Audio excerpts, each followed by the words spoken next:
ఉమ్మడి పశ్చిమ గోదావరి జిల్లా శ్రీ శ్రీ రాట్నాలమ్మ దేవస్థానం ఆలయ కమిటీ చైర్మన్గా మండే శ్రీనివాసరావు, డైరెక్టర్లుగా ప్రమాణ స్వీకారం వైభవంగా నిర్వహించారు. దెందులూరు నియోజకవర్గం పెదవేగి మండలంలోని రాట్నాలకుంట గ్రామంలో వెలసిన శ్రీ శ్రీ రాట్నాలమ్మ దేవస్థానం ఆలయంలో దెందులూరు శాసనసభ్యులు చింతమనేని ప్రభాకర్ రావు అమ్మవారిని దర్శించుకుని ప్రత్యేక పూజలు నిర్వహించారు.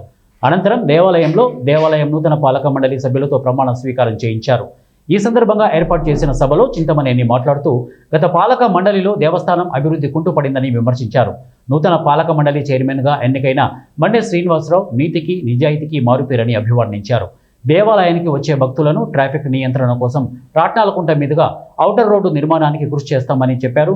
అదేవిధంగా సోమవారం నాడు సోమవారప్పాడు గ్రామానికి చెందిన భక్తులు అమ్మవారికి 16 లక్షల రూపాయలతో వెండి తాపడం చేయించడం పట్ల అభినందించారు.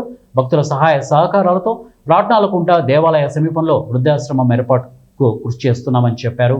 అదేవిధంగా అన్ని కులాలకు చెందిన నిరుపేదలకు ఉచితంగా వివాహాలు జరిపించేందుకు సన్నాహాలు చేస్తామని తెలిపారు. వివాహాలు చేసుకునే దంపతులకు అన్ని సౌకర్యాలు ఉచితంగా కల్పిస్తామని తెలిపారు. పలువురు పెద్దలు మాట్లాడుతూ రాట్నాలకుంట గ్రామాన్ని పర్యాటక రంగంగా తీర్చిదిద్దితే చాలా బాగుంటుందని సూచించారు.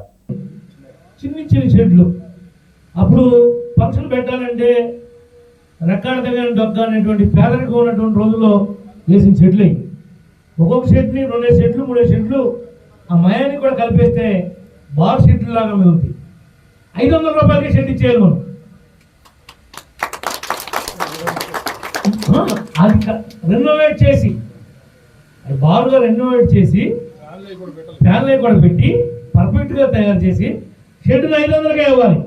ఇక్కడ షెడ్లు ఇవ్వడమే వ్యాపారంగా, ఇక్కడ కళ్యాణ మండపం ఇవ్వడమే వ్యాపారంగా బతుకుదాం అనుకునే వాళ్ళందరూ డిక్కీలు కొట్టకుండా సామాన్ కూడా పెట్టండి. సామాన్ కూడా పెట్టు, డిపాజిట్ కట్టించుకో.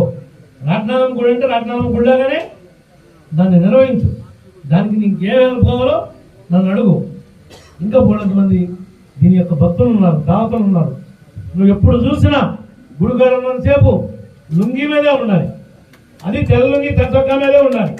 ఆధ్యాత్మిక చింతనలోనే ఉండాలి. నువ్వు మామూలుగా ప్యాంటు షర్టు నాతో పాటు వచ్చినప్పుడు బయటికి తీసుకురా. ఈ గుడి దగ్గర ఈ పరిసరాల్లో ఉన్నప్పుడు ఎప్పుడు తెల్ల లుంగి తెరచొక్క అట్ట నిలువత్తు 6 అడుగులు కనపడతా ఉండాలి విగ్రహం. అది డ్రెస్ కోడ్ అయ్యా, అది డ్రెస్ కోడ్. నువ్వు పెద్ద తిరుగుతాడు వాడు ఐఏఎస్ ఆఫీసర్ ఇన్స్టాల్ చేసుకుంటుంది తప్ప వాడు తెలియదు. వేరి సచ్చినట్టు లుంగి కట్టుకుని ఆ సర్కారీ చేసుకుంటూ ఉంటాడు అక్కడ. ఈరోజు చైర్మన్ గారు, ఈఓ గారు, యాక్టివ్గా ఉన్నట్టు ట్రస్ట్ బోర్డు మెంబర్స్, జిల్లా కలెక్టర్ గారికి, ఎన్విరాన్మెంట్ కమిషనర్కి,